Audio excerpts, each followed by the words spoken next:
Hi, this is D. We're going to talk about the basic parts of a sentence, the subject and the verb. Every sentence starts with a subject and verb, and everything else in the sentence modifies either the subject or the verb, basically. If you recall in the last video, we said that everything in the palette is grouped, and sometimes grouped more than once. So if you want to use the text and the Fit Text tool, you want to right-click on this after selecting it, go down here to Grouping, and click Ungroup. The lines are still grouped together, but the text boxes are not.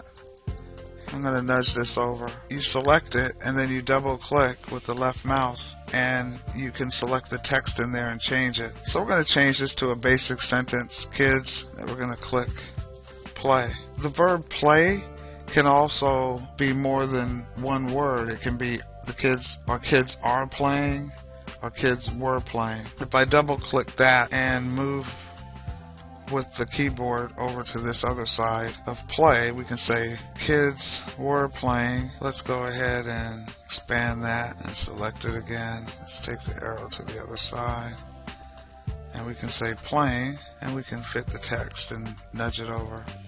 You can also use your keyboard arrow keys. This is a subject, and this is the verb. We did it using a pre-drawn part from the palette. We could have just as easily used the line tool once. I'm going to make sure there's no central port enabled, and we'll use this line tool. So we have a baseline, and then we have a line that intersects the baseline, and that tells us the subject goes on the left of that intersecting line and the verb on the right.